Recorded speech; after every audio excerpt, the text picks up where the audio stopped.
আনাসের মা, আনাস রাদিয়াল্লাহু তাআলা আনহু তখন খুব ছোট্ট, তিনি যে দেখে মানুষের ভিড়ে আনাসকে নিয়ে সামনে যাওয়া যায় না, আর তিনি দেখলেন মদিনার অলিতে গলিতে মানুষের ভিড়, আনসারি, আবাল বৃদ্ধ বনিতা, নারী পুরুষ সবাই বিশ্বনবীর সাথে দেখা করছে, আর যারাই দেখা করছে হাতে কোনো না কোনো হাদিয়া নিয়ে বিশ্বনবীর সাথে দেখা করতেছে। সুবহানাল্লাহ কইবেন না?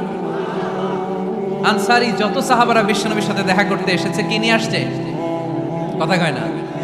তাহাদাও তাহাব্বু, হাদিয়া দাও, একে অপরকে হাদিয়া দাও, তোমাদের মধ্যে ভালোবাসার বন্ধনকে বাড়িয়ে দিবে কে?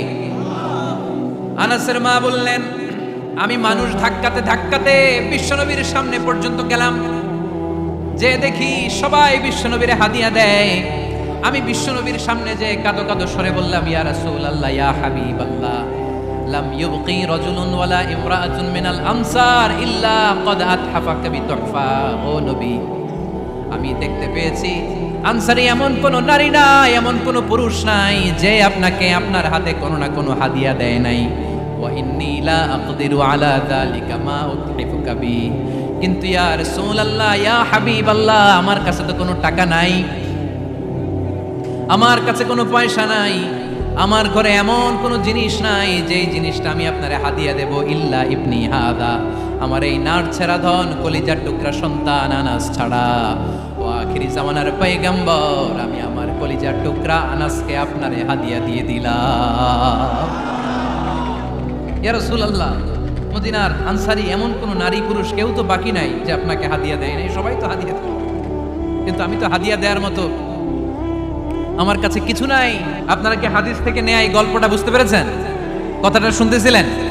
আনাস রাদিয়াল্লাহু তাআলা আনহুর মা বললেন, ইয়া রাসূলুল্লাহ, আনসারী এমন কোন নারী নাই, এমন কোন পুরুষ নাই যে আপনারা হাদিয়া দেয় নাই, কিন্তু আমার তো হাদিয়া দেওয়ার মতো কিছু নাই আমার এই কলিজার টুকরা আনাস ছাড়া। কি আর আমি করব? আমার কলিজার টুকরা আনাসকে আমি আপনার দরবারে হাদিয়া দিয়ে দিলাম। ইয়া রাসূলুল্লাহ, আমার ছেলেটারই আপনারা হাদিয়া দিলাম। খুদ হাদা ইয়াখদুমু কামা বাদালাক, আপনার যেই কাজ লাগবে, যেই খেদমতের প্রয়োজন আপনার এই খেদমত করবে। ও নবী, আমি জানি আনাস আপনার বেশি খেদমত করতে পারবে না, আনাস আপনার মেসওয়াক এনে দিবে, অজুর পানি এনে দিবে, জুব্বা লাগলে জুব্বাটা এনে দিবে, ছোটখাটো কাজ করে আপনারে সাহায্য করবে। আমার কলিজার টুকরা সন্তানকে চিরকালের জন্য আমি আপনারে হাদিয়া দিয়ে দিলাম। আনাস রাদিয়াল্লাহু তাআলা আনহু বর্ণনা করছেন, আমি দাঁড়িয়ে দাঁড়িয়ে শুনছি আমার আম্মা বলছে আমি নাকি বিশ্বনবীর জন্য হাদিয়া। সুবহানাল্লাহ পড়েন। এবার খেদমত শুরু করলো সাইয়েদনা আনাস। ছোট্ট মানুষ কি আর করবে, কতটুকু খেদমত আর করতে পারবে? বিশ্বনবীর মেসওয়াকটা এনে দেয়। সুবহানাল্লাহ পড়েন। বিশ্বনবীর আতরের শিশিটা এনে দেয়, বিশ্বনবীর জাইতুনের তেলের বোতলটা আগিয়ে দেয়, বিশ্বনবীর জামাটা প্রয়োজনে বিশ্বনবীর হাতে এনে দেয়। সাইয়েদনা আনাস বলেন, আমি 1 বছর নয়, 2 বছর নয়, 5 বছর নয়, 7 বছর নয়, 10 বছর বিশ্বনবীর খেদমত করেছি। ফামা দরাবানি, 10 বছরে একদিনও তিনি আমারে মারে নাই। সুবহানাল্লাহ। একদিন আমার গায়ে হাত তোলে নাই, হাত তোলা তো দূরের কথা, ওয়ালা সাব্বানি, কোনোদিন গালি দেয় নাই, ওয়ালা আবাসা আলা ওয়াজহি, কখনো বিরক্তির সুরে ভ্রু কুঁচকে আমার দিকে বিশ্বনবী কোনোদিন তাকায় নাই। সুবহানাল্লাহ পড়েন। কোনোদিন আমার গায়ে হাত তোলে নাই। আরে হাত তোলা তো দূরের কথা, আমাকে ধমকি পর্যন্ত দেয় নাই। ধমকি দেয়া তো দূরের কথা, আমরা অনেক সময় বিরক্ত হয়ে ভ্রু কুচকাই না, এরকম বিরক্তি হলে আমরা কারোর প্রতি বিরক্ত হলে কি হয়? কপাল ভ্রু কুচকে ওঠে, ঠিক কিনা? সাইয়েদনা আনাস বললেন, কোনোদিন মারে নাই। খাদেম বলতেছে, খাদেম, বড় সাহেবের রিপোর্ট কার থেকে নিতে হয়? হয় খাদেম, নয় দারোয়ান, নয় ঘরের কাজের মেয়ে, তা না হলে ড্রাইভার।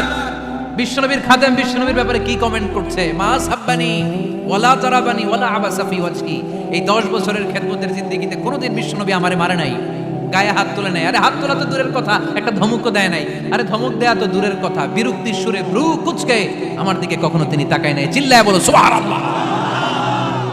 এই দোয়া থেকে বোঝা গেল মসজিদে ঢুকলে কি পাওয়া যায়? সবাই বলতে হবে, কি পাওয়া যায়? মসজিদে ঢুকলে রহমত পাওয়া যায়, আর মসজিদ থেকে বের হলে রিজিক পাওয়া যায়, ফদল পাওয়া যায়। ফদল, ফদলের আরেক অর্থ হচ্ছে রিজিক। এজন্য মসজিদ থেকে যখন বেরোই কোন পা দিয়ে বেরোই আর কি পড়ি? আল্লাহুম্মা ইন্নী আসআলুকা মিন ফাদলিক, হে আল্লাহ, আপনার কাছে আমি আপনার ফদল চাই, রিজিক চাই। এই ফদলের কথাই আল্লাহ কোরআনে বললেন, فَإِذَا قُضِيَتِ الصَّلَاةُ فَانْتَشِرُوا فِي الْأَرْضِ وَابْتَغُوا مِنْ فَضْلِ اللَّهِ ওয়াযকুরুল্লাহা কাসীরান লাআল্লাকুম তুফলিহুন। সুবহানাল্লাহ পড়েন। আল্লাহ ডেকে বললেন, গোলাম যখন সালাত শেষ হয়ে যায় জমিনে ছড়িয়ে পড়ো, মসজিদে বসে থেকো না। আদেশটা কার? সালাত যখন শেষ মসজিদে বসে থাকার দরকার নাই, জমিনের মধ্যে ছড়িয়ে ছিটিয়ে পড়ো। ওয়াবতাগু মিন ফাদলিল্লাহ, আমার ফদল তালাশ করো, আমার রিজিক তালাশ করো, বেশি বেশি আমাকে স্মরণ করো। সুবহানাল্লাহ পড়েন। তার মানে ইসলামের বিধান হচ্ছে যখন সালাতের সময় হবে আপনি মসজিদে যাবেন, আবার সালাত শেষ আপনি আপনার কাজে চলে যাবেন। when you are done with your salah spread out to your workplace, কাজ শেষ তো আপনার কর্মস্থলে চলে যান। এটা হচ্ছে ইসলামের নিয়ম। নামাজের আজান যখন হবে সবাই মসজিদে ঢুকবে, সালাম ফিরিয়ে নামাজ শেষ সবাই মসজিদ থেকে বের হয়ে যাবে। শিক্ষক চলে যাবে স্কুলে, কৃষক চলে যাবে ফসলের খেতে, ব্যবসায়ীরা চলে যাবে শপিং মলে, মেম্বার অফ দ্য পার্লামেন্ট চলে যাবে সংসদ ভবনে। যে যার কাজের মধ্যে সে তাড়াতাড়ি ইনভলভ হয়ে যাবে। সালাত শেষ, কাজে ঝাঁপিয়ে পড়ো। আদেশটা কার? তাহলে ইসলামে ইবাদতের অ্যাটিটিউডটা বুঝতে পারছেন? কাজের সময় কাজ, নামাজের সময় আওয়াজ করে বলেন, কাজের সময় নামাজের সময়। সুন্দর হয়েছে না বিষয়টা? ফাইদা কুদিয়াতিস সালাতু ফান্তাশিরু ফিল আরদ, যখন তোমাদের সালাত শেষ তখন জমিনে ছড়িয়ে পড়ো। জমিনটাকে আল্লাহ আমাদের জন্য উর্বর বানিয়েছে। জমিনে বীজ রোপণ করে দিলেই এখানে ফসলের ব্যবস্থা করে দেয় কে? ওয়াল্লাযী জাআলা লাকুমুল আরদা যালুলান ফামশু ফি মানাকিবিহা ওয়া কুলু মির রিজকি ওয়া ইলাইহিন নুশুর। তিনি তো এমন সত্তা যিনি তোমাদের জন্য জমিনটারে ফ্ল্যাট বানিয়ে দিয়েছেন, সমতল বানিয়ে দিয়েছেন। এই জমিনের গলিতে গলিতে, বনে বাদারে, রাস্তায়, সাগরে, পাতালে, পাহাড়ে, বিভিন্ন জায়গায় তোমরা ঘুরে বেড়াও। সেখানে যে আমি আল্লাহর রিজিক তালাশ করো। সুবহানাল্লাহ। এই জমিনটাকে আল্লাহ সাহালাতুল মাসালিক, চলার জন্য সহজ বানিয়ে দিয়েছেন। ফ্ল্যাট, উঁচু নিচু নাই। এই যে লক্ষ্মীপুরের আজকে এই যে প্যান্ডেলের এইখানে উঁচু নিচু আছে, আজকে এইখানে যদি উঁচু হতো ওইখানে নিচু হতো, আমরা ঠিক মতো দেখতে পারতেন? বিমান থেকে এটা খুব সুন্দর দেখা যায়, জমিনটা খুব ফ্ল্যাট দেখা যায়, সমতল। এই সমতল হওয়ার কারণে এখানে চাষাবাদের সুযোগ সুবিধা করে দিয়েছে কে? তাহলে বোঝা গেল এই জমিনটা সমতল এবং উর্বর, ভেরি ফার্টাইল ল্যান্ড। আমাদের সালাত শেষ আমরা কাজে চলে যাব, আবার আজান হলে মসজিদে ঢুকে যাবে। এটাই হচ্ছে ইসলামের নিয়ম। সাইয়েদনা ওমর ফারুক যখন মসজিদে নববীর ইমাম, তিনি ইয়ামান দেশের কিছু লোকদের সাথে সাক্ষাৎ করলেন। কোন দেশের? ইয়ামান। যুদ্ধ বিধ্বস্ত একটা দেশ এখন, প্রাচীন নগরী হাদ্রামাউত বা আলাবাক। এই ইয়ামান দেশের কিছু লোকের সাথে তিনি সাক্ষাৎ করলেন। তারা গোল হয়ে বসে থাকে, নামাজের পরে যায় না, বসে বসে সুবহানাল্লাহ পড়ে, আলহামদুলিল্লাহ পড়ে জিকির করে। ওমর ফারুক ভাবলেন দেখি পরের ওয়াক্তে কি হয়। উনি আসরের নামাজে ইমামতি করতে আসলেন, এসে দেখলেন ইয়ামানের লোকেরা মসজিদের বারান্দায় আশেপাশে বসে আছে, সবাই যায়, এরা যায় না। মাগরিবের সালাতে উনি ইমামতি করতে আসলেন, ওমর ফারুক নামাজ শেষ করে দেখলেন সবাই চলে যায়, কিন্তু ইয়ামানের লোকগুলো যায় না। এশার সালাত পর্যন্ত তিনি ওয়েট করলেন। এশার নামাজ পড়ে চলে যাওয়ার সময় ওমর ফারুক দেখলেন সবাই নামাজ পড়ে কাজে চলে যায়, কিন্তু ইয়ামান দেশের লোকগুলো যায় না। ওমর ফারুক বললেন, মা বালুকুম মা খাতবুকুম, ঘটনা কি? কি হয়েছে তোমাদের? সবাই নামাজ পড়ে চলে যায়, কাজে যায়, তোমরা যাও না কেন? এখানে কি করো? ইয়ামানিরা বলতে শুরু করলো, নাহনু আল মুতাওয়াক্কিলুনা আলাল্লাহ, আমরা এখানে আল্লাহর উপর তাওয়াক্কুল করে বসে আছি। ওমর ফারুক অবাক হলেন, আনতুম আল মুতাওয়াক্কিলুনা ফিল্লাহ, তোমরা আল্লাহর উপর তাওয়াক্কুল করে বসে আছো? তো এই যে সারাটা দিন খাপটি মেরে এখানে বসে থাকলে তোমাদের খাবার আসে কোত্থেকে? উপার্জন হয় কি করে? ইনকাম আসে কোত্থেকে? রুজি রুটি হয় কোত্থেকে? ইয়ামানি লোকগুলো বললো, আমরা এখানে বসে বসে জিকির করি, তেলাওয়াত করি, বুজুর্গের মতো বসে থাকি। আমাদের বুজুর্গিয়া জিকির দেখে আশেপাশের লোকেরা এসে আমাদেরকে খাবার দিয়ে যায়।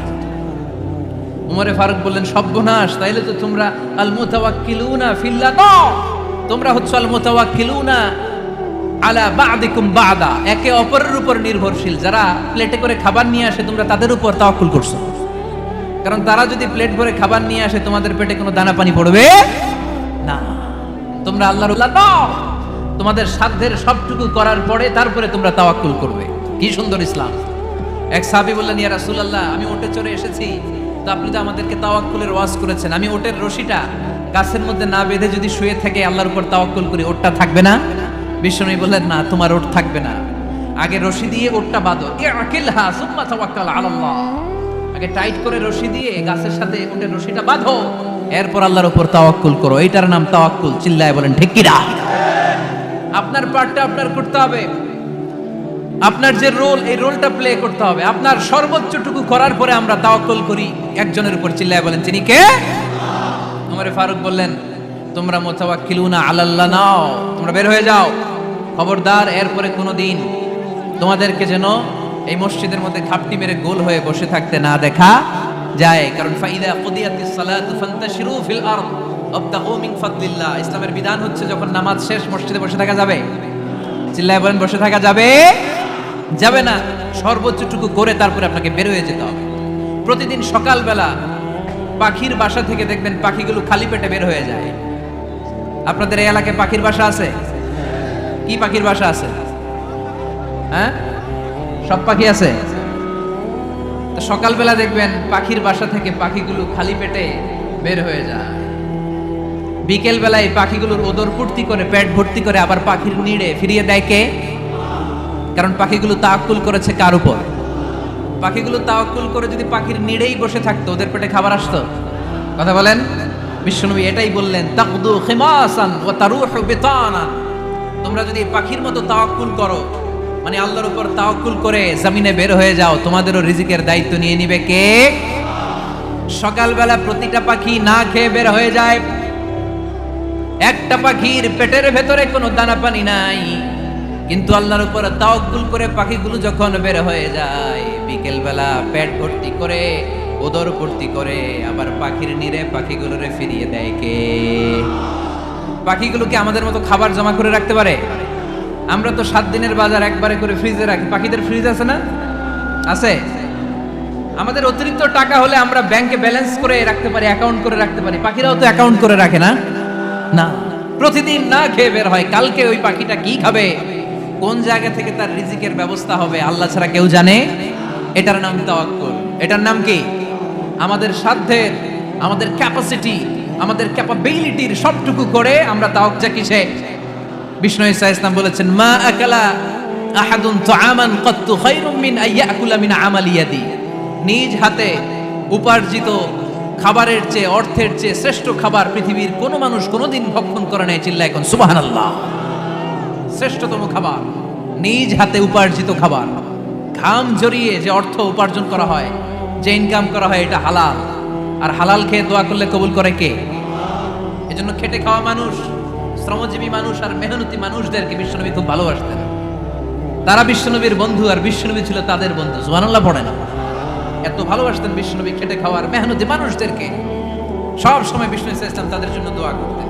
এজন্য যারা খেটে খায় তারা কপালওয়ালা, তারা মুস্তাজাবুদ দাওয়া। তারা কি? মুস্তাজাবুদ দাওয়া মানে এমন ব্যক্তি যে ব্যক্তি দোয়া করতে দেরি হয় কিন্তু দোয়া কবুল হতে দেরি হয় না। আপনারা এখানে ব্যবসা করেন কে কে? দেখি তো হাত তোলেন তো। ব্যবসা, মাশাআল্লাহ, অনেক ব্যবসায়ী আছে তো দেখি। আচ্ছা, হাত নামান। চাকরি করেন কে কে? চাকরি, চাকরিও তো অনেক করে দেখি, হাত নামান। প্রবাসী, ছুটিতে দেশে আসছেন। হুজুর আমি আছি কই? আপনি দেখতে আসছেন? মাশাআল্লাহ। কোন দেশে থাকেন? সৌদি আরব। আলহামদুলিল্লাহ। সৌদিতে ভাল লাগে নাকি সৌদি স্বপ্নের দেশ, খাটতে খাটতে জীবন শেষ? ইনশাআল্লাহ। আচ্ছা, ইউনিভার্সিটির স্টুডেন্ট আছো কারা কারা দেখি? মাশাআল্লাহ, হাত নামাও। ক্লাস 5 থেকে ইন্টারমিডিয়েট পর্যন্ত পড়াশোনা করতেছো, অথবা দাখিল আলিম পর্যন্ত কারা কারা দেখি?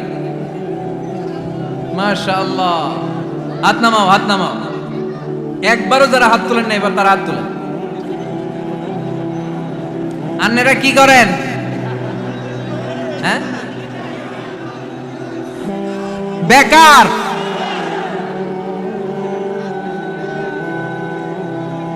বাংলাদেশে চাকরির বাজার খুব মন্দা, ঠিক কিনা? বাংলাদেশ ইন্ডিয়াতে চাকরি পেতে অনেক কষ্ট। সামান্য একটা পদের জন্য যেখানে চেয়েছে ক্লাস 8 পাস, এখানে ডবল মাস্টার ডিগ্রি অ্যাপ্লাই করছে কয়েক লক্ষ। এজন্য আমাদেরকে উদ্যোক্তা হতে হবে। You have to be the entrepreneur.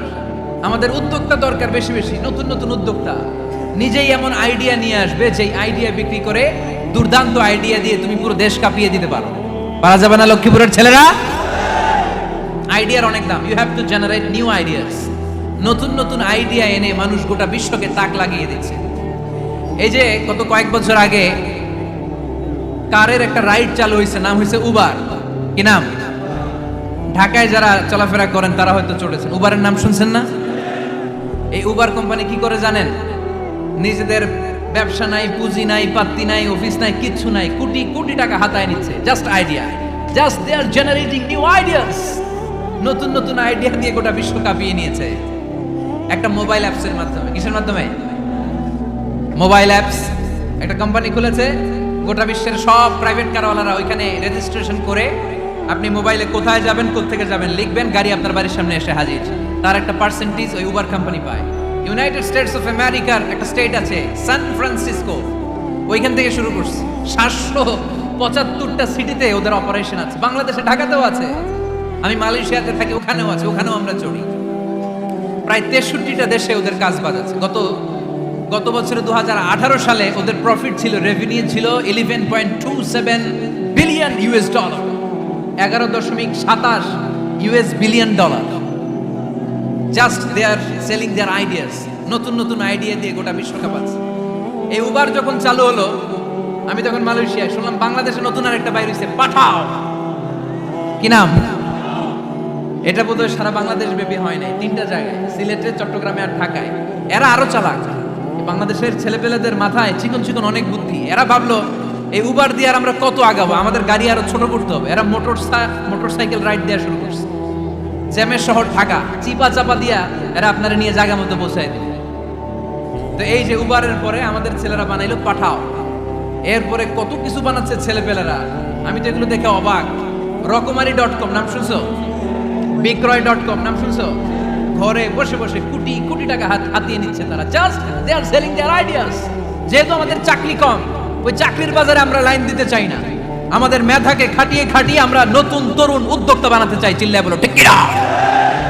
উদ্যোক্তা যত বাড়বে ততই দেশের কল্যাণ হবে। মানুষ তাদের আইডিয়াকে কাজে লাগিয়ে গোটা বিশ্বকে তাক লাগিয়ে দিচ্ছে। আমরা আমাদের সমতল ভূমিতে চাষ করতে চাই না। মালয়েশিয়াতে একটা এলাকা আছে ক্যামেরুন হাইল্যান্ড, ওরা পাহাড়ের মধ্যে চাষাবাদ করে গোটা মালয়েশিয়ার খাদ্যদ্রব্যের অভাবকে মুক্ত করে দিয়েছে। পাহাড়ের মধ্যে ওখানে ফুলের বাগান, ক্যামেরুন হাইল্যান্ড প্রায় 6000 ফিট উঁচু, প্রচন্ড ঠান্ডা। এই ঠান্ডা পাহাড়ি হিল ট্রাক্স এরিয়াতে মালয়েশিয়ার এই ক্যামেরুন হাইল্যান্ডে ওখানে আছে ফুলের বাগান, আছে ফলের বাগান, আছে চায়ের বাগান, ওখানে মধুর চাষ হয়, ওখানে শাকসবজি চাষ হয়, ওখানে অনেক কিছু চাষাবাদ হয়। ওই ফলমূল শাকসবজি দিয়ে গোটা মালয়েশিয়ার 14টা স্টেটে যত শাক সবজি ফলমূল লাগবে ওরা আঞ্জাম দেয়। আর আমরা আমাদের সমতল ভূমিতে চাষ করতে চাই না। আমরা চাষাবাদকে খুব লজ্জা মনে করি, এটা ভুল আইডিয়া। আমাদের যে এলাকা যেই জিনিসের জন্য বিখ্যাত ওইটাকে আমাদের ব্র্যান্ডিং করতে হবে। লক্ষ্মীপুর কিসের জন্য বিখ্যাত? নারিকেল সুপারি। নারিকেল সুপারি যে পৃথিবীর কত মানুষ, ইন্দোনেশিয়ান লোকেরা মুড়ির মতো খায় নারিকেল আর সুপারি। তো এইটারে আমাদের ব্র্যান্ডিং করতে হবে। যেই দেশে যেটা আছে, যে এলাকা যেই পণ্যের জন্য বিখ্যাত ওইটা আমাদের ব্র্যান্ডিং করতে হবে। আমাদের আদমজির জুট মিল বন্ধ না? ভাওয়ানি জুট মিল বন্ধ। আমাদের পাট শিল্পকে ধ্বংস করে দিয়ে ইন্ডিয়া এখন ওই কটনের পাঞ্জাবি বানায়, জুট কটনের পাঞ্জাবি। আছে না নাই? পুরা বাংলাদেশের মার্কেট এই জুট কটনের পাঞ্জাবি দিয়ে সয়লাভ। আমাদের বাংলাদেশের পাট দিয়ে যদি আমরা মিহি পাঞ্জাবি বানাতে পারতাম, গোটা বিশ্ববাজারকে আমরা দখল করে নিতে পারতাম। ঠিক কি না? এজন্য আমাদেরকে নতুন নতুন আইডিয়া জেনারেট করতে হবে। চাকরির পিছনে বসে থাকলে চলবে না। আর আজান যদি হয়ে যায় ছুটে যাব মসজিদে, আর নামাজ শেষ হলে আমরা আমাদের কাজের দিকে চলে যাব। চিল্লায় বলেন ঠিক কি না? যেটাই করবো আমরা ভালোভাবে করব। আল্লাহ বলেছেন লিয়াবলুয়াকুম আইয়ুকুম আহসানু আমালা। লক্ষ্মীপুরের ভাইয়েরা আওয়াজ করে উত্তর দেন, আওয়াজ করে উত্তর দিতে হবে। জান্নাতে যেতে হলে 100তে কত নাম্বার পেতে হবে? হ্যাঁ, হয় নাই 51। কি নাম তোমার? হ্যাঁ, ফরহাদ। জান্নাতে যেতে হলে 100তে আমার দরকার 51। 100তে কত লাগবে? ফাআম্মা মান সাকুলাত মাওয়াজিনুহু ফাহুয়া ফি আইশাতির রাদিয়া। সেদিন মিজানের পাল্লা যার ভারী হয়ে যাবে সে আনন্দ উৎসবে থাকবে। তো মিজানের পাল্লা ভারী হওয়ার জন্য 100তে আমার কত পাওয়া লাগবে? কত পাওয়া লাগবে? 51 পেলেই হয়ে যাবে। এজন্য আল্লাহ বলছেন লিয়াবলুয়াকুম আইয়ুকুম আহসানু আমালা, যেটাই করবে ভালোভাবে করবে। আল্লাহ এটা পরীক্ষা করতে চান যে আমরা ভালোভাবে কে কতটুকু আমল করেছি। যারা আরবি বুঝেন আলেম ওলামা আপনারা জানেন, এখানে আল্লাহ বলেননি লিয়াবলুয়াকুম আইয়ুকুম আকসারু আমালা। আল্লাহ এটা দেখতে চান যে তোমাদের মধ্যে থেকে কে বেশি আমল করে, এটা বলছে আল্লাহ? বলে নাই। আল্লাহ বলেছে লিয়াবলুয়াকুম আইয়ুকুম আহসানু আমালা, যে ভালো করে করে। এজন্য আমরা যাই করি না কেন কি করে করব? আওয়াজ করে বলতে হবে, কেমন করে করব? যে কোনো কাজ করো না ভাই, যে কোনো কাজ করো তা যেন হয় সবার চেয়ে সবচেয়ে সুন্দর। পড়েন, যে কোনো কাজ করো না ভাই, যে কোনো কাজ করো তা যেন হয় সবার চেয়ে সবচেয়ে সুন্দর। পড়েন, যে কোনো কাজ করো না ভাই, যে কোনো কাজ করো তা যেন হয় সবার চেয়ে সবচেয়ে সুন্দর। হোক না সেটা পড়া লেখা, রঙের ভাষায় ছবি আঁকা।